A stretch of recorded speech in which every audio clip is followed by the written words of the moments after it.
as you think outside the box, you will have great ideas and you'll have bad ideas. I can't remember any of my bad ideas. That's because they don't stick with you. That's the point. It's like you think of ideas, you try them. The good ones you'll remember, they'll pay off. The bad ones, you won't ever do them again, but they won't haunt you. You are now listening to the Creative Juice podcast brought to you by IndiePRO.io.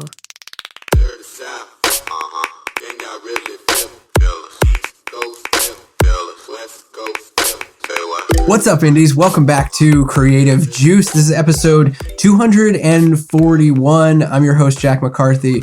With me is my co-host, Mr. Ed Isola, back from the road. Ed, what's up, dude? Just kicking it, man. Enjoying life and ready to do some critical thinking. Well, I'm happy to have you back, man. Last week, we had Casey from the Wonder Years on, and we had a blast, a little bit at your expense, trying to get him to fill your shoes on the show, which was super, super fun. But yeah, I'm glad to have you back, man. And I'm excited to dive into this topic today, which is all about kind of thinking outside the box inside of your music business and what that can mean for you in terms of steering the trajectory of your career and where your business really goes. And I know that you do a lot of that in the 502's business, and also, we get to do a lot of it here with our clients at IndieX. So I'm excited to chat about this. Dude, me too. And I think as we dive into this, it's something to me where thinking outside of the box to me it's not always obvious when you should be thinking outside of the box, if that makes sense. And I found for myself and for a lot of IndieX clients, the way things sometimes go is that you think outside of the box and then you come up with this great idea and this thing works and it works for a period of time, but then you get so set in the ways of doing this thing that's working that you forget to kind of innovate. And then you find yourself at a place where the thing that was working starts working less efficiently. And then you need to kind of sit and revisit and be like, well, what can we do that's outside the box? And so I think as much as an artist or a manager, you can continue to think outside the box and continue to kind of innovate in your business and add layers to it, the more ahead of the ball you are and the less prone to slowdowns you are. That's a really interesting point. And actually, that's a perfect kind of kickoff to what kind of inspired this topic for me. You mentioned not knowing when to think outside the box and when that kind of thinking is actually going to benefit you as a result. The reason I wanted to talk about this today is I think thinking outside the box allows you to find opportunities to create experiences for your fans that are, super valuable to them and super valuable to you as a business person, and can really drive a lot of growth, whether that just be engagement wise or revenue wise, into your music business. And I'll explain why in a second here. But to your point about not knowing when it happens and where it will apply, the story that I wanted to share here is one of our clients at IndieX, a gentleman named Dave Pettigrew. We've had Dave on the show before. He's a Christian worship artist, and he tours around the country with now what has been shows that he's doing in his fans' backyards, sometimes in parking lots, sometimes in churches.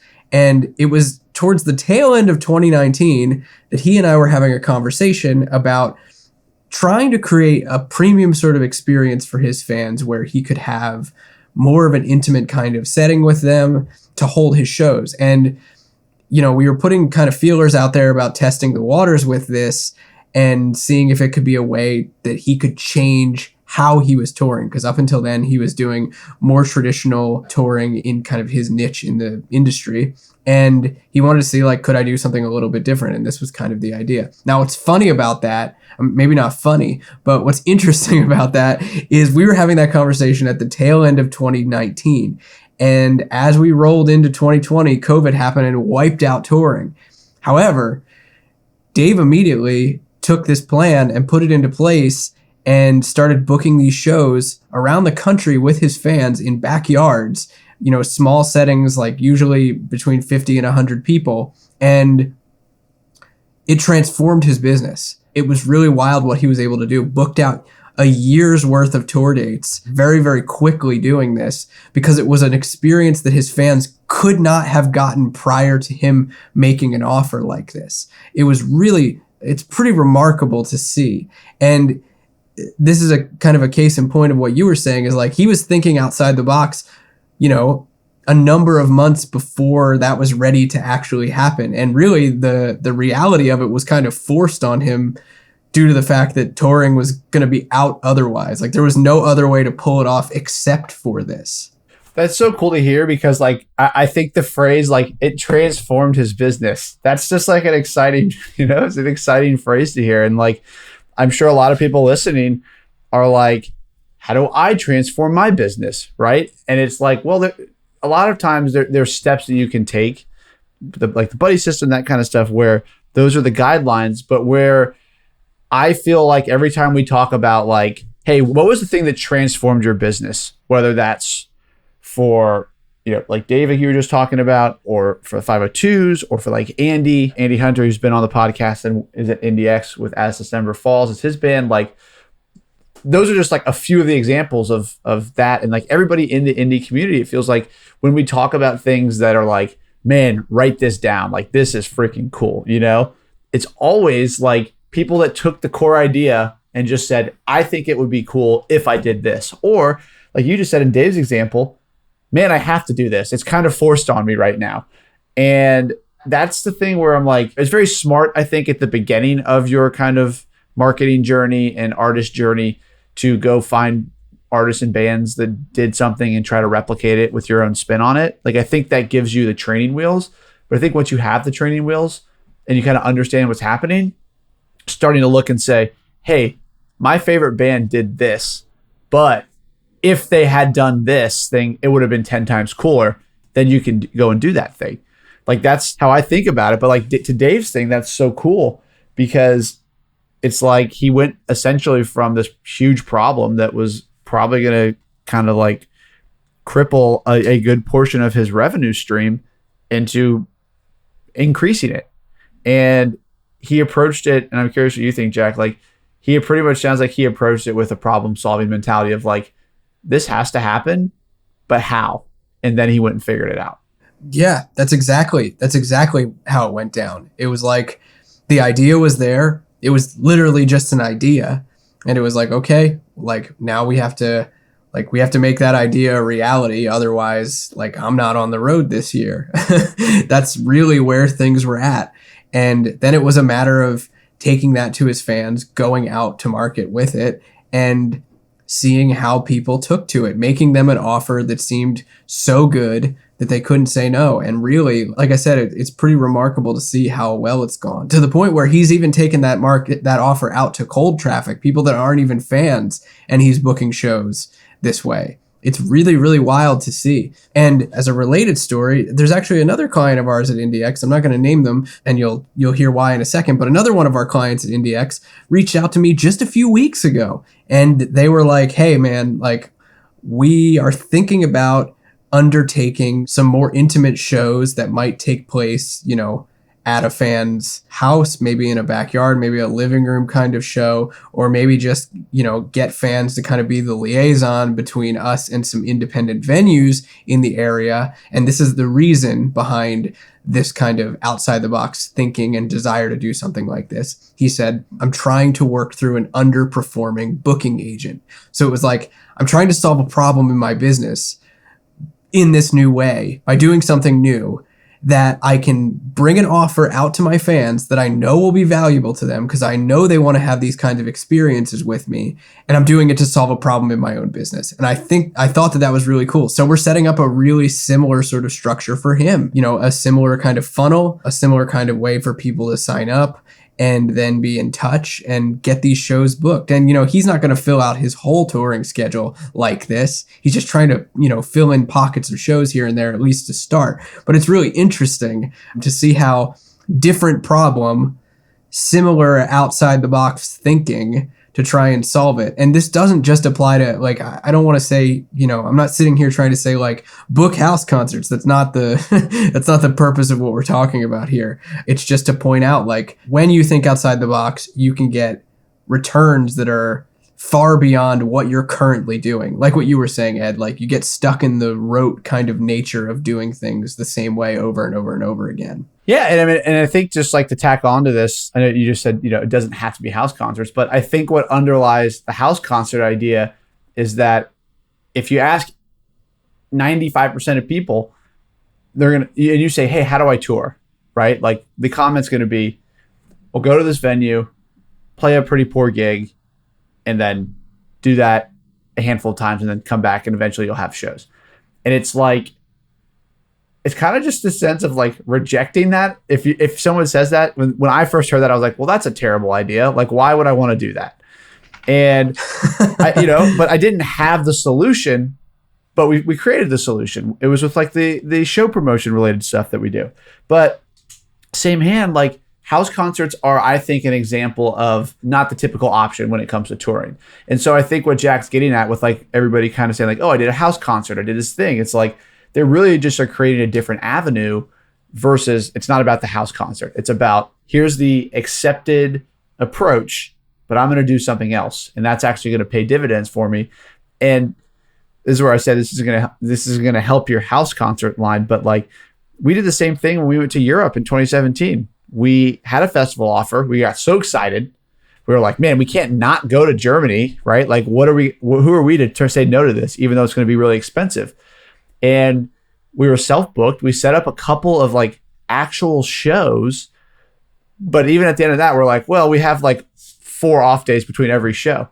So we just went and we sent an email to people on the back of our first album launch thing and said, hey, we're coming to Europe. Like if you or anybody you know would love to have us at a house concert, we'll come for free. Like just let us sell merch. And if anybody wants to donate, cool. But like we'll just come play shows for you guys.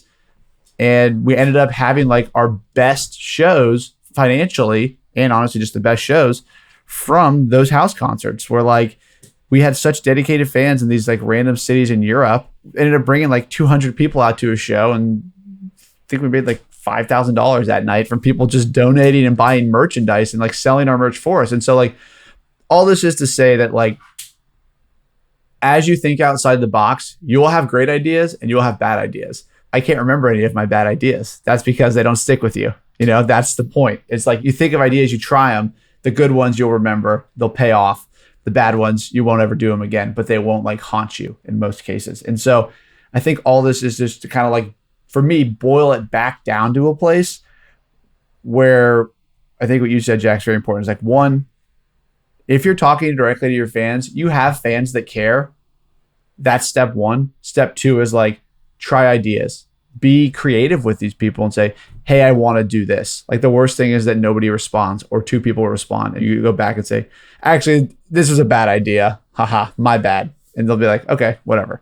Like you just got to be willing to try and to communicate. And much like we always talk about, like treat it like a friendship. Like whatever you're trying to do, thinking outside the box, whether it's with shows or it's with like cool new content ideas or like, Shay built her virtual world. Like that's definitely an outside the box idea that could have been like not well received, but it has been because it's cool and she talks to people about it and people know she cares about it. And it's like those kind of things, I think like just natural communication allows thinking outside the box to go better. Yeah, that's such a good point. I mean, definitely having like that line of communication with your fans. I think that creates a feedback loop in a lot of ways. You think outside the box, you communicate with your fans, you get ideas, you receive data, you process it, and then you make decisions based on that.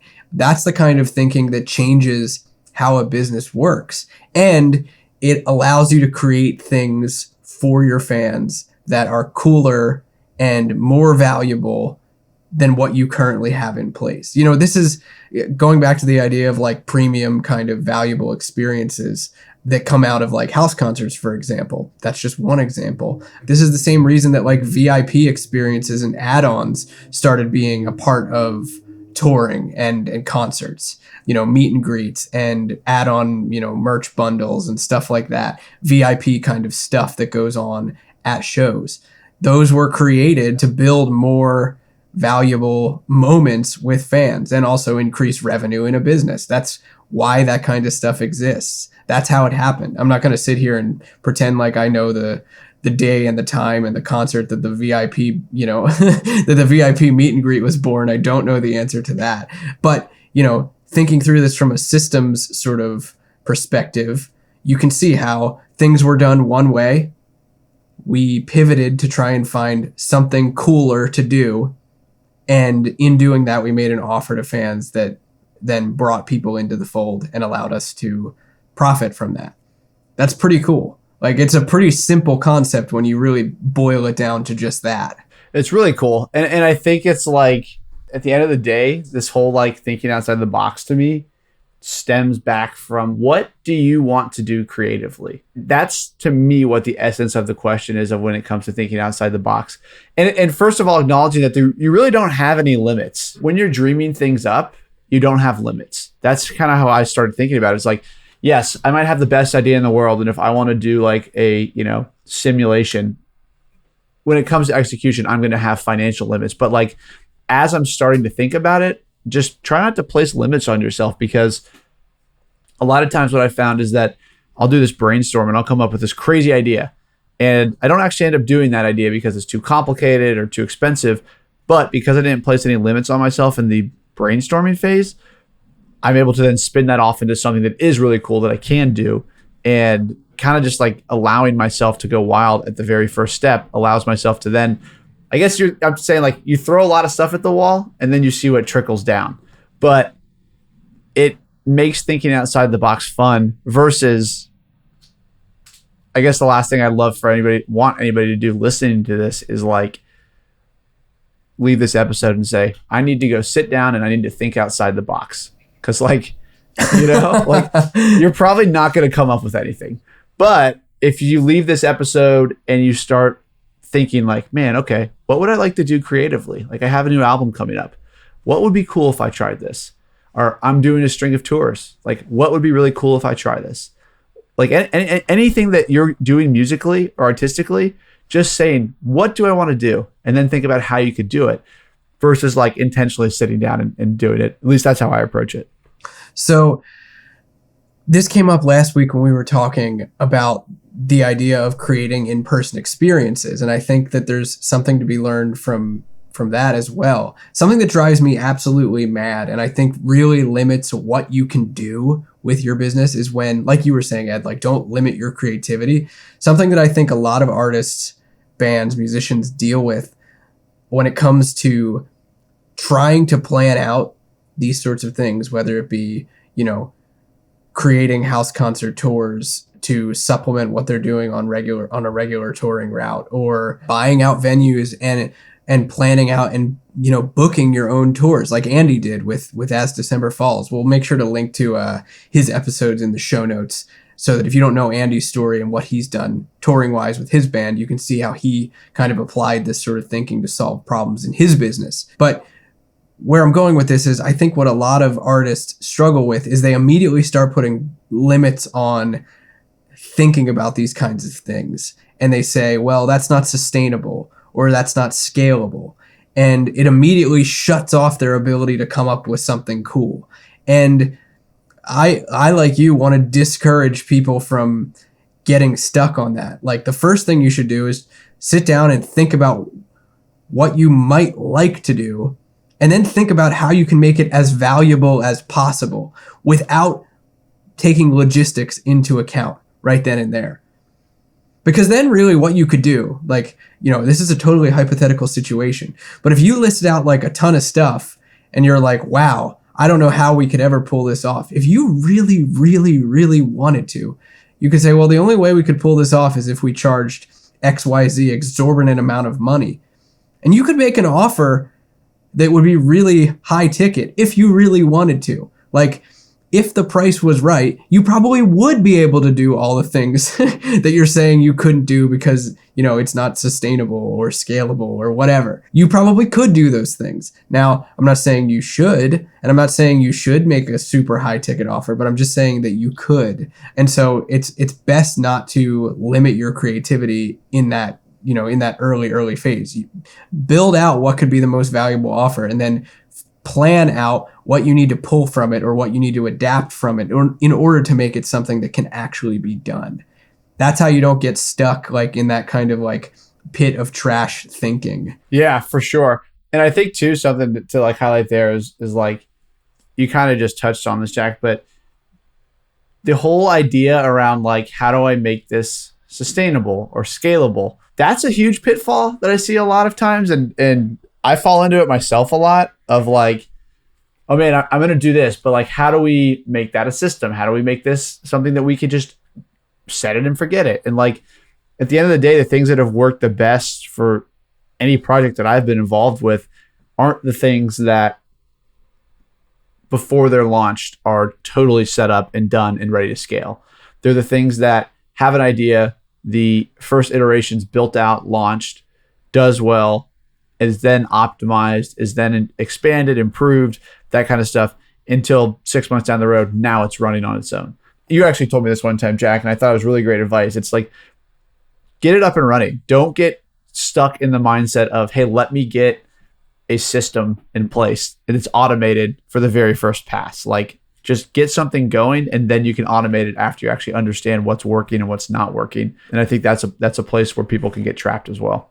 Yeah, for sure. I think like, and I don't mean to be too harsh here, but like when I hear like, oh, that idea is not scalable or like that's not, XYZ, like if you're saying that, you've probably never scaled anything.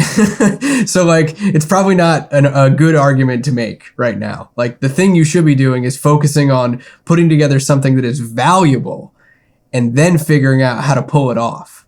And then figuring out once it's done, how can we make it more scalable, more automated, more sustainable? Figure out the value first and then focus on, allowing it to continue and be a thing. I think that's really important. I agree for sure. And I'm like, I don't know if this is the right way to describe it, but approaching it as like this thing, oh, I'm going to scale this thing. It almost feels like you have to like pass levels in order for it to scale. If that makes sense, like at least the things that I've been involved with where it has gone up to like very high ad budgets, it's always started at the focal point of like my current group of fans. I think they would think that this is sick. So let me build this for those people. And that could be 500 people on my email list. It could be 10,000 people on my email list, like whatever your fan base is. It's like, I think this thing could be sick. Let's do it for them. And let's see if they enjoy it.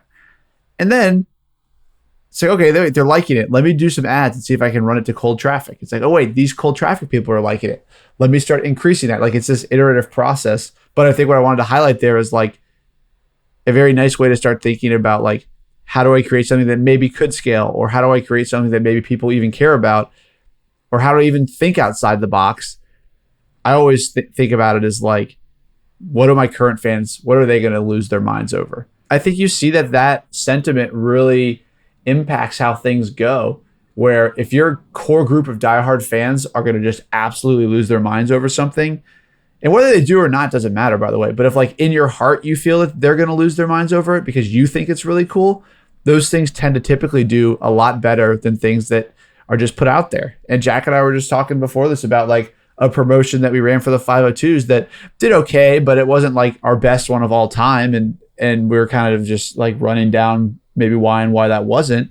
And it was definitely one of those things where it was like, oh, this is a cool offer, but I'm not like, I wouldn't fight somebody if they said that they didn't like it, versus Camp Feels Good. I'd be like, no, you're wrong about that kind of thing. You know what I mean? And it's like, that's okay. Sometimes you do that, but like, that's a good barometer in my mind of like, are you comfortable with how something is going to perform and how like outside the box you're thinking about it? No, that's a really good point. I like what you mentioned about like, it kind of happens in steps. Like you're right. Approaching the question of scale doesn't matter if you don't know if anyone even likes something yet. Like you have to see if some people like it before you're going to decide if like mass market is going to like it or care about it enough for you to try to continue doing it over a longer time horizon. Yeah, absolutely. So, I mean, I think like as we boil it down, it's like come up with cool ideas just by considering what your fans might want. I guess dream big, come up with these ideas as directed to your fans. And then if something starts catching on, then you can explore, how do I increase this? I love how we started this episode with like very tactical kind of stories of problems that were being solved, and now we've zoomed out to like dream big and try to come up with really cool stuff that your fans will love. But that's really what it is. Yeah, for sure. And like, it's really interesting because I think that like people having heard at the start of the episode these examples of people essentially doing this, it's like, I feel like what we're talking about right now is probably the thought process that these people had in the moment, which was like, I can't do this thing, but if I could do something, I would do this. And if I could do that, the coolest version of that would be this. And then you go from there. And so like, I guess it's kind of this invertedness of like, hey, here's examples, but here's maybe what the thought process was like. And hopefully that's something to take away outside of just like, oh, I should do house concerts. It's more like, here's how I approach thinking critically about solving my own problems. Yeah, well said. Well said. I hope you guys take these ideas and some of these stories that we shared, use them to look for creative solutions to the challenges that you might be facing with your music career, with your touring, with your merchandise, really with your release strategies. This kind of thinking can really be applied across the board. And to be really honest, like a lot of what we've been fortunate enough to accomplish with a lot of our clients at IndieX has been related to, one, our ability to think creatively, and then working with an artist and their team to apply that in places that really, really needed it. So I'm hoping that you guys can take some of these key points and, really sit down and look at the things that you want to try to solve and then move towards doing it. Go think. Well, we'll catch you guys next time on Creative Juice. Thanks for listening. And if you liked hearing stories like this, if you like diving into these kind of music marketing deep dives, the lessons that we learned from working with our clients at the agency IndieX, please let us know. We'd love to hear from you. Leave us a review, leave us a rating. It really helps us to get the show out there to more people so that more indies across the world can tap into some of the opportunities, strategies, tools, and methods that we use to help artists grow. So we love you guys. Thank you so much for listening, and we'll see you next time on Creative Juice. Peace out. Can y'all really feel us? East Coast, feel us, West Coast.